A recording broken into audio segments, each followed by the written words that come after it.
I'm Teisha Bader with the JBS News Update for Thursday, June the 30th, 2016. A 13-year-old Israeli girl was murdered this morning in the West Bank. Hallel Yafa Ariel was asleep in her bed in her home in Kiryat Arba when 17-year-old Palestinian Muhammad Nasser Turaya from the nearby Arab village of Bani Naim jumped the security fence into the Jewish settlement, broke into the house, and stabbed her multiple times. The young girl sustained critical injuries and was taken to Shaarei Tzedek Medical Center in Jerusalem, where she was soon pronounced dead. The terrorist then also stabbed a civilian security guard at the settlement named as Yehoshua Gilboa, who arrived at the scene, seriously injuring him. The terrorist was then shot and killed by other guards. Hallel was laid to rest this evening in Hebron. Israeli Prime Minister Benjamin Netanyahu said the terror attack demonstrated the, quote, bloodlust and inhumanity of incitement-driven terrorists against whom we stand. He called on the international community to condemn the deadly attack, just as they did those in Orlando and Brussels. The Prime Minister also said he expected the Palestinian Authority to denounce the attack, quote, clearly and unequivocally, and take immediate steps to stop the incitement, adding that enlightened nations must join in this demand. They must pressure the one who heads the network of incitement that leads to the murder of children in their beds, and not the state of Israel, which is working to protect its children and its citizens.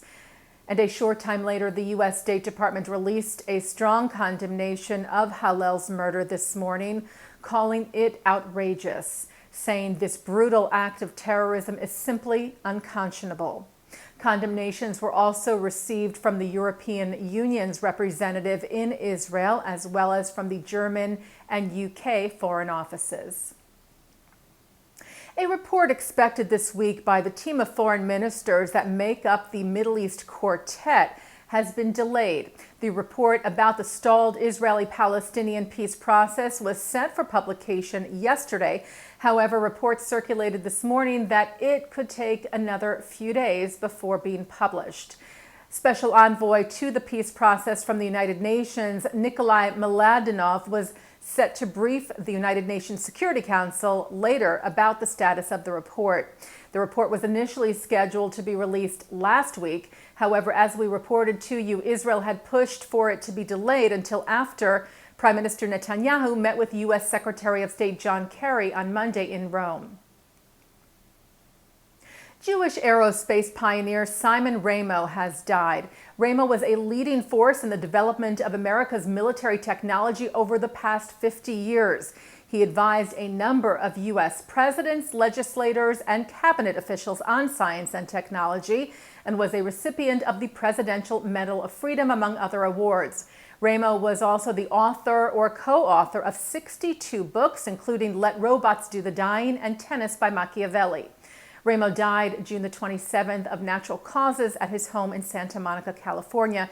He was 103 years old. He is survived by 2 sons, 4 grandchildren, and 2 great-grandchildren. A groundbreaking ceremony was held yesterday for a new construction project at the Hebrew Union College Jewish Institute of Religion's Jerusalem campus.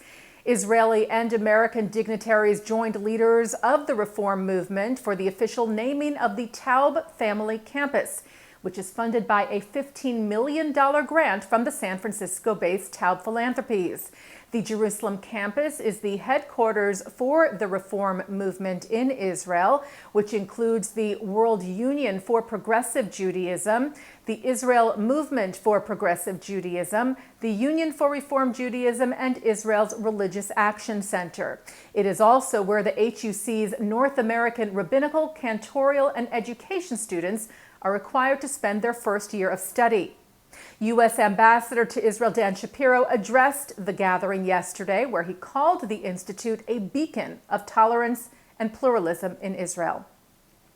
Messages were also read aloud at the ceremony from Israeli leaders, including from Prime Minister Netanyahu, who also praised the efforts of the HUC. Netanyahu wrote, "I reject the delegitimization of any denomination of Jews. Israel is a place where all Jews can feel at home." And taking a look now at our programming for tonight on JBS. At 7 o'clock, a look at the 10 lost tribes in the Talmud. At 8, more from the panel on global anti-Semitism from Kane University. At 9 o'clock, Mark sits down with one of Jewry's most creative and activist rabbis, Avi Weiss, who recalls the challenges and heroes of the Soviet Jewry movement, including Avital and Natan Sharansky, Jacob Birnbaum, and Glenn Richter. And at 10 tonight, a look at the issue of conversions in Israel from the Limud 2016 conference. And coming up right after this newscast tonight at 6:30, Mark Golub speaks to former Deputy National Security Advisor for President George W. Bush, Elliot Abrams, who talks about Brexit on tonight's In the News. And that's the JBS News Update for Thursday, June the 30th, 2016. We will be back with the JBS News Update on Tuesday, July the 5th. Enjoy the 4th of July holiday. I'm Teisha Bader.